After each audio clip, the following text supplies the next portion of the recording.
నమస్తే ఫ్రెండ్స్, నేను మీ Sravani Harsha. Welcome back to our channel. ఇవాళ మన కథ మమతల పందిరి. రచించిన వారు సత్యవాడ సోదరీమణులు. కథని చివరి వరకు వినండి. నచ్చితే లైక్ చేయండి. ఈ కథ పైన మీ విలువైన స్పందనని కామెంట్ రూపంలో మాకు తెలియజేయండి. మీ అమ్మా నాన్నల్ని రావద్దని ఫోన్ చేసేద్దాం. ఆఫీస్ నుంచి రాగానే భర్తకి కాఫీ అందిస్తూ అంది రాగిణి. మౌనంగా కాఫీ తాగుతూ ఆలోచిస్తున్నాడు రాజీవ్. అతని తల్లిదండ్రులు 2 ఏళ్ల తర్వాత కొడుకు కోడల్ని మనవల్ని చూడ్డానికి వస్తున్నారు. ప్రేమాభిమానాల్ని మూటగట్టుకుని ప్రయాణం అవుతున్న వారిని రావద్దనడం ఎలా? రాజీవ్కు ఎటూ తోచడం లేదు. ఏమండి, సరేనా? రెట్టించింది రాగిణి. రాగిణి అత్తామామల పొడ గిట్టని కోడలేం కాదు. నిజానికి తన కన్న తల్లి కంటే అత్తగారినే అనురాగంతో ఆదరించే సంస్కారవంతురాలు. పసితనంలోనే తండ్రిని పోగొట్టుకొని నాన్న ప్రేమ పొందని రాగిణి మామగారిలోనే తండ్రిని చూసుకుంటుంది. ఈ 2 ఏళ్లలో వాళ్ళు తమ ఇంటికి రాకపోవడం ఆమెకెంతో బాధ కలిగించింది. తీరా వస్తామనేసరికి ఈ పరిస్థితి. ఇద్దరూ ఒకరి ముఖం ఒకరు చూసుకుంటూ అలాగే ఉండిపోయారు. 2 నిమిషాల తర్వాత రాజీవ్ అన్నాడు, నాకు మనస్కరించడం లేదు రాగిణి. వేరే ఏదైనా ఉపాయం తడితే బావుణ్ణు. భర్త ఆ మాట అనడం సబబే. అసలు 2 ఏళ్ల క్రితం వరకు అత్తామామలు తనతో కలిసే ఉన్నారు. మరిది చంద్రం ప్రమోషన్ మీద గోవా వెళ్ళిపోవడం, వెంటనే తోడికోడలు శ్వేత నెలతప్పడంతో చంద్రం అమ్మా నాన్నలు పెద్ద దిక్కుగా మా దగ్గరే ఉండాలని తీసుకెళ్లాడు. శ్వేతకి పురుడు పోసి వెంటనే వచ్చేస్తానే, నిన్ను పిల్లల్ని చూడందే తోచదు నాకు అంటూనే బయలుదేరారు అత్తగారు. ఆవిడకి తనని వదిలి వెళ్ళడం ఎంత కష్టంగా అనిపించిందో తనకి అంతే. ఉద్యోగ బాధ్యత, సంసారం బాధ్యత నిర్వర్తించడంలో ఉండే సాధక బాధకాలు అత్తగారు వెళ్ళిపోయేదాకా తను ఎదుర్కోవలసి రాలేదు. తనకి షిఫ్ట్ డ్యూటీలైతే పిల్లల్ని ఆవిడే చూసుకునేవారు. ఇంటి పనులు సరే. నువ్వేం చేస్తావమ్మా? బొత్తిగా చిన్నపిల్లవి, ఉద్యోగం చేసి అలసి సొలసి వస్తావు అంటూ గారాబంగా చూసేవారు. అలాంటిది ఒక్కసారిగా ఆవిడ వెళ్ళిపోతే ఇంటి మాట ఎలా ఉన్నా మనసు వెలితిగా అయిపోయింది. ఆ వెలితిని తీర్చడానికా అన్నట్టు అప్పటిదాకా ఖాళీగా ఉన్న పక్కవాటాలోకి రాకేష్ కుటుంబం అద్దెకు దిగారు. రాణితో తన పరిచయం ఎంతగా అల్లుకుపోయిందంటే అన్ని బంధాలను మించి హృదయాలను పెనవేసింది. నానమ్మ తాతయ్య ఊరెళ్ళిపోవటంతో రవి రాధికలైతే చైతన్యం కోల్పోయారనే చెప్పాలి. లాలించి బుజ్జగించి వాళ్ల చేత ప్రతి పని చేయించేది నాన్నమ్మ. స్కూల్ నుంచి తీసుకొచ్చి షికారు తీసుకెళ్లి కథలు చెప్పి ఆడించి ఆ తర్వాత చదువులో నిమగ్నం చేయటంతో వాళ్ళకి చదువు కష్టమనిపించేది కాదు. ప్రతి క్లాసులోనూ ఫస్ట్ ర్యాంక్ తెచ్చుకుంటూ ఉత్సాహంగా ఉంచే తాతయ్య వెళ్ళిపోతే ఆ పసి మనసుల్లో స్తబ్దత అలుముకుంది. వాళ్ల వయసు వాళ్లే అయినా రాణి కూతుళ్ళు మేరీ, రోజా ఆ స్తబ్దతని ఇట్టే మాయం చేశారు. ఆటపాటల్లోనూ చదువు సంధ్యల్లోనూ నలుగురు ఒకరి పద్ధతులు మరొకరికి చిటికలో అలవడ్డాయి. శుక్రవారం అమ్మవారి గుడికైనా ఆదివారం చర్చికైనా ఆ 2 కుటుంబాలు కలిసే వెళతాయి. ముద్దుగా రోజా భగవద్గీత చదవడం నేర్చుకుంది రవి దగ్గర. రాధిక, రవి బైబిల్ కథలు చెప్పుకుంటూనే నిద్రలోకి జారుకుంటారు. పిల్లల మంచం మీద నుంచి బైబిల్ పుస్తకం తీసి చిరునవ్వుతో రాజీవ్ రాగిణి చేతికి అందిస్తూ అన్నాడు, మన పిల్లలు దీన్ని అవపోసన పట్టేశారు. అవును మరి, వాళ్ల రోజా రాగయుక్తంగా భగవద్గీత చదివి గీతా సమాజంలో ఫస్ట్ ప్రైజ్ తెచ్చుకోలేదు. పుస్తకాన్ని భద్రంగా అలమారాలో పెడుతూ అంది రాగిణి. ఆ ఇళ్లల్లో బైబిలు, భగవద్గీత కలిసి కాపురం చేస్తున్నాయి. నిజానికి ఆ 2 కుటుంబాలు ఏకమైపోయాయి. ఒకరికొకరు అన్నింటా చేదోడు వాదోడై కాలాన్ని కరగదీస్తారు. రాణి ఓ ప్రైవేటు కాలేజీలో పార్ట్ టైం లెక్చరర్గా పనిచేస్తుంది. ఆమెకు రాగిణి కంటే కాస్త ఎక్కువ తీరిక చిక్కటంతో ఆదరాబాదరాగా రాగిణి ఆఫీస్కు పరిగెత్తవలసి వచ్చినప్పుడల్లా రాణి రవి రాధికల బాధ్యత పూర్తిగా తీసుకుంటుంది. తన స్నేహితురాలు తెల్లవారుజామున ఆఫీస్కి వెళ్ళవలసి వస్తే స్నానం చేయించడం మొదలు కొసరి అన్నం తినిపించి తన పిల్లలతో పాటు వాళ్లను కూడా తయారు చేసి నలుగురికి లంచ్ బాక్సులు కట్టి స్కూల్లో దిగబెట్టడం వరకు అన్నీ తనే. ఇక నేస్తానికి నైట్ డ్యూటీ పడిందా సరే, నలుగురి అల్లరి పూర్తిగా తనే భరిస్తుంది. నాకిదేం పనిష్మెంట్ డియర్, మనం ఇద్దరే చాలనుకుంటే నువ్వు నలుగురికి తల్లివైపోయావు. నేను ఏ సాయంత్రం ఏ ప్రోగ్రాం ప్లాన్ చేసుకుందాం అనుకున్నా నువ్వు ఈ అవతారంలోనే ఉంటావు. నీ సైన్యంతో సతమతమవుతూ తెగ ఆనందపడిపోతావు తప్ప ఈ దీనుణ్ణి కరుణించవేం. అర్ధరాత్రిళ్ళు కూడా నాకు బెడ్రూమ్లో ఒంటరితనమే. రాకేష్ గోముగా ఎన్నోసార్లు తన మనోభావాల్ని వ్యక్తపరుస్తాడు. రాణి కొంటెగా నవ్వి, బావుంది, ఇరుగు పరుగు అన్నాక ఒకరికొకరు ఈ మాత్రం సహాయం చేసుకోకపోతే ఎలా అని సమాధానపరుస్తుంది. ఆ దంపతుల ఆలోచనలు చెదరగొట్టేస్తూ బిలబిలమంటూ నలుగురు చిన్నారులు వాళ్ల వెనకే రాణి లోనికొచ్చారు. అరే, మీరిద్దరూ చాలా సీరియస్ మూడ్లో ఉన్నారు. అయోమయంగా చూపులు చూస్తూ కూర్చుండిపోయిన రాగిణి చెయ్యందుకుంటూ అడిగింది రాణి. అదే స్థితిలో ఉన్న రాజీవ్, అదే మా అమ్మా నాన్న పైవారంలో వస్తామని రాశారు. ఆ విషయంలోనే చిన్న సమస్య వచ్చి పడింది చెల్లెమ్మ. రాగిణి భర్తని ఉరిమి చూసింది. ఆ చూపులతో అతని మాటలకు బ్రేక్ పడింది. నిజమే, తమ మనసుల్లోని అలజడేమిటో రాణి ఏమాత్రం పసిగట్టినా ఎంత నొచ్చుకుంటుంది అనుకున్న అతను వీళ్ళందర్నీ ఇంత ముచ్చటగా ముస్తాబు చేయడానికి ఎంతసేపు కుస్తీ పట్టావేమిటి అంటూ మాట మార్చాడు.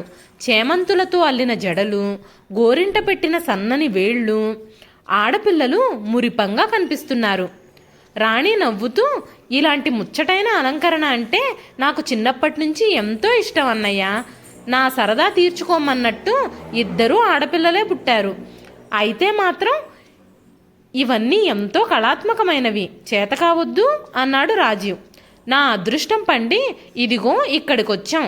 రాగిణి శిష్యరికంలో అన్నీ నేర్చేసుకున్నాను. రాగిణి వైపు కృతజ్ఞతగా చూస్తూ బదిలిచ్చింది.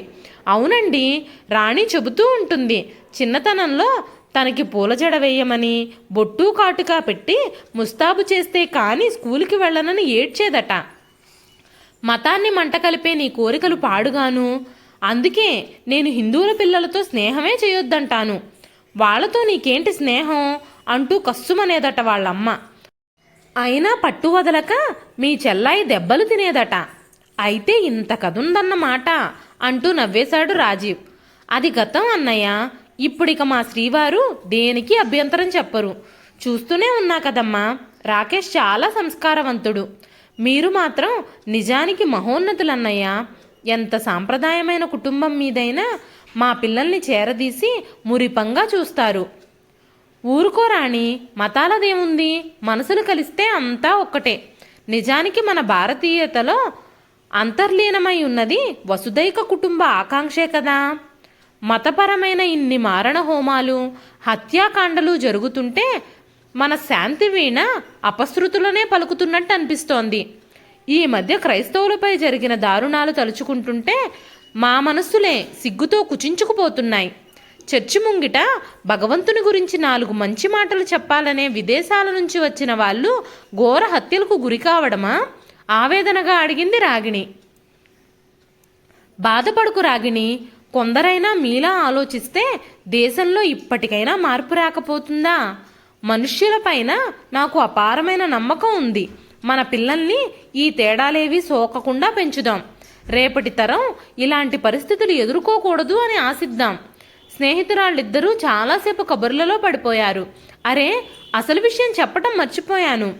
ఈ క్రిస్మస్కి వీళ్ళందరికీ కొత్త డ్రెస్సులు కొనడం కోసం షాపింగ్కి బయలుదేరదామా అని అడగడానికి వచ్చిన దాన్ని ఏంటో గుర్తులేదు. భలే దానివే రాణి, 6 దాటిపోయింది కదా. అయినా వెళ్ళొచ్చేద్దాం అంది రాణి. తను తయారయ్యింది రాగిణి. అనుకున్న కంటే 2 రోజులు ముందుగానే రాజీవ్ తల్లిదండ్రులు వచ్చేశారు. వాళ్లను చూస్తూనే రాజీవ్, రాగిణి ఒక్క క్షణం బిత్తరపోయారు. ఏమర్రా అలా చూస్తున్నారు? అనుకున్న కన్నా ముందుగా వచ్చేసామనా? ఆటో డ్రైవర్కి డబ్బులిస్తూ అన్నాడు రాఘవరావు.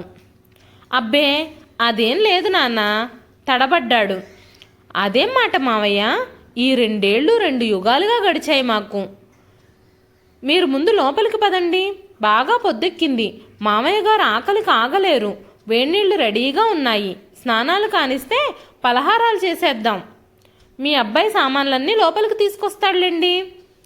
తమ మనోభావాలు వ్యక్తం కాకూడదని జాగ్రత్త పడుతూ అత్తమామల్ని తొందర చేసింది రాగిణి. రాగిణి, పిల్లలేరి? ఆఫీస్ నుంచి వస్తూనే అడిగాడు రాజీవ్.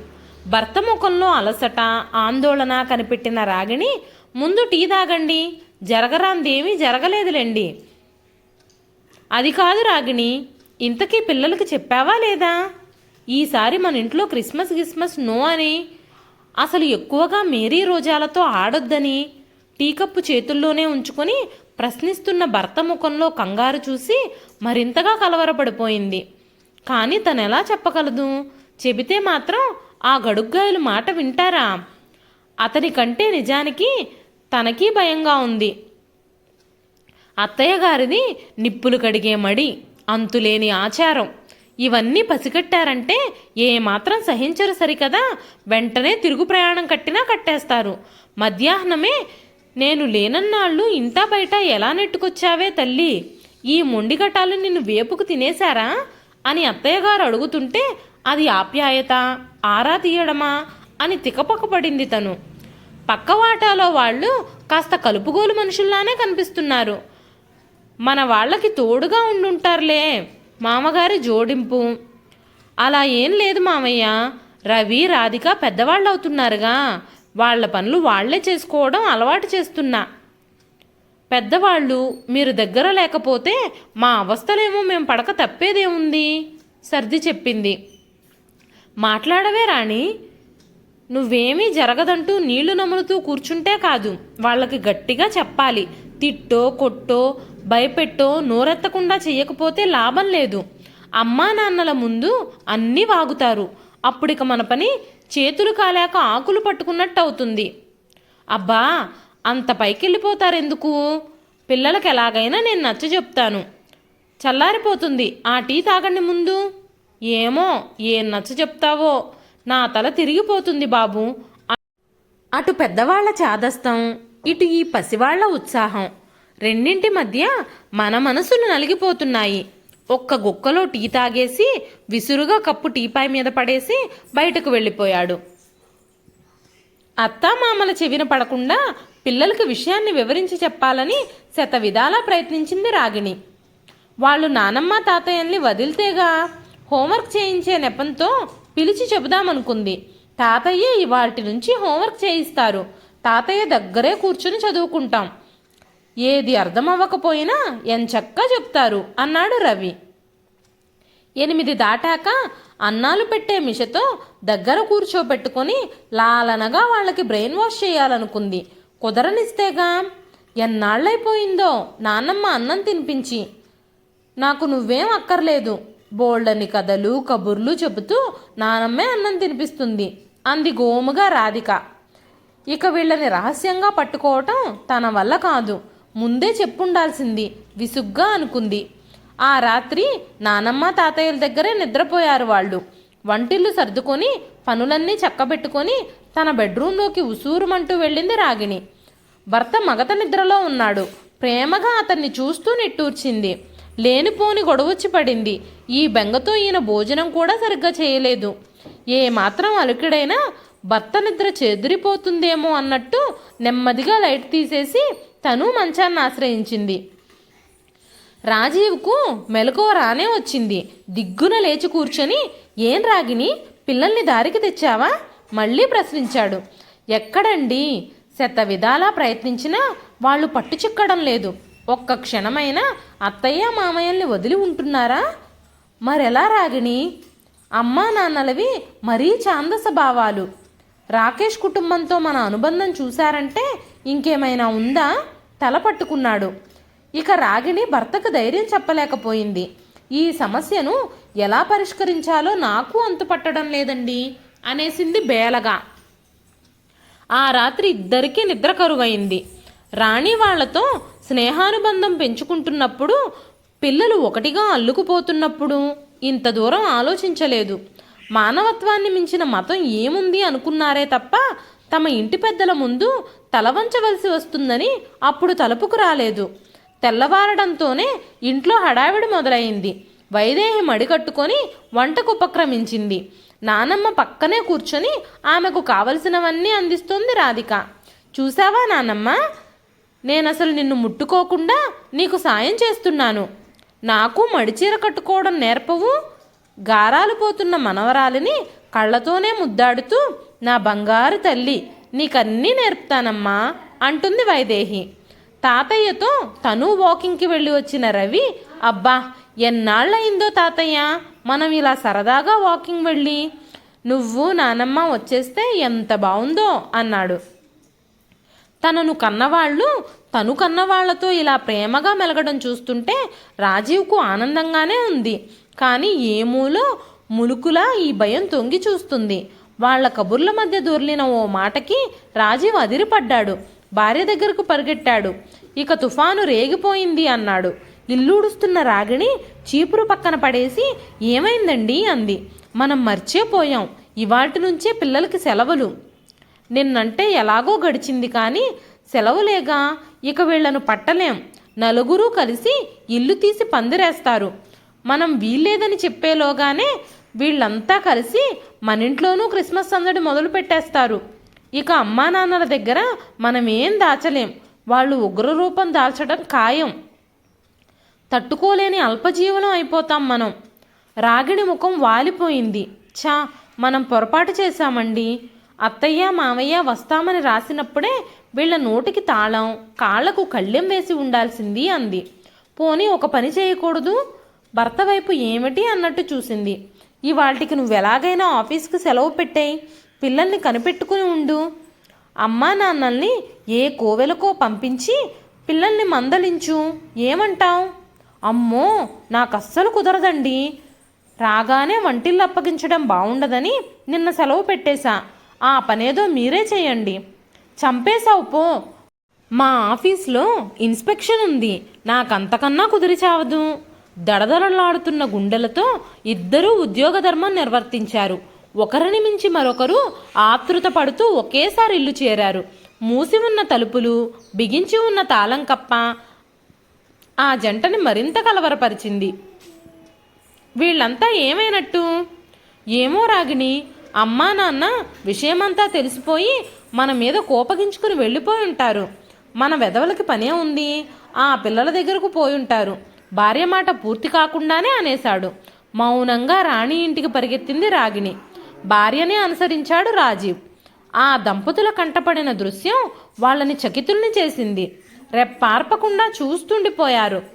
రాఘవరావు పిల్లలిద్దరినీ పక్కన కూర్చోబెట్టుకొని క్రిస్మస్ చెట్టుని తనే అలంకరిస్తున్నాడు. వైదేహి రాణి కేక్ తయారు చేయడంలో సహాయపడుతుంది. అలా నిలబడిపోయారే, లోపలికి రండి. రాజీవ్ చెయ్యందుకున్నాడు రాకేష్. ఏరా, నన్ను మీ అమ్మని ఇలా చూస్తూ నమ్మలేకపోతున్నావా? ఏ అలజడి రేగుతుందోనని హడలిపోయారా మీరిద్దరూ? అది కాదు నాన్న. మరి మీరేమనుకుంటారో అని రాజీవ్ అనబోతుంటే, మతాలకు అతీతంగా పెనవేసుకుపోయిన మీ స్నేహాన్ని మరుగుపరచడం కోసం మదన పడిపోయారు. రాఘవరావు బిగ్గరగా నవ్వన్నాడు. నాన్న, అయితే మీరు మమ్మల్ని అర్థం చేసుకున్నారా? మా స్నేహాన్ని ఆమోదిస్తున్నారా? నాకు చాలా సంతోషంగా ఉంది. రాజీవ్ పసిపిల్లాడిలా గంతులేశాడు. నిజం మావయ్య గారు, మన ఆచారాలకు వాళ్ళ పద్ధతులకు పొంతన లేదని, మన సనాతన ధర్మాలను కూలదోస్తున్నారని మీరు అత్తయ్య ఇంకా మా ముఖాలు చూడరనుకున్నాం. అందుకని విషయం మీ దాకా రానివ్వకూడదని జాగ్రత్త పడ్డాం. మీరైతే ఇలా అనుకున్నారు, కానీ పసి మనసుల్లో రహస్యాలకి దాపరికాలకి చోటెక్కడిది? మా ఒడిలో పెరిగిన మా మనవలు ఎప్పటికప్పుడు అన్నీ రాస్తుండేవారు. రవి బైబిల్ గొప్పతనాన్ని గురించి ఎంత గొప్పగా రాశాడో ఆ ఉత్తరాలన్నీ దాచిపెట్టాం. ఇక రాధిక సరే సరి మేరీతో తను పాడిన జీసస్ మహిమని చాటి చెప్పే పాటతో క్యాసెట్ కూడా పంపింది. అలా అల్లుకుపోతున్న మమతల పందిరిని నేలమట్టం చేసే సంస్కారహీనులమా మేము? అందుకే మేము ఈ చిన్నారులతో చేయి కలిపాం. మీకు ఇంకో విషయం తెలియదర్రా, మేము గోవా నుంచి వీళ్ళందరి కోసం ఎన్నో బహుమతులు తీసుకొచ్చాం. రేపు మీ నాన్న క్రిస్మస్ తాతయ్య వేషం కట్టి మరీ వాటిని వీళ్ళందరికీ పంచిపెడతారు. వైదేహి భర్త ముఖంలోకి కొంటెగా చూస్తూ అంది. అత్తయ్య, నేను ఇన్నాళ్ళు మీలో పార్వతీ పరమేశ్వరులనే చూశాను. మానవత్వం దైవత్వం మేళవించిన మహనీయులు మీరు. గద్గదిక స్వరంతో అంది రాగిణి.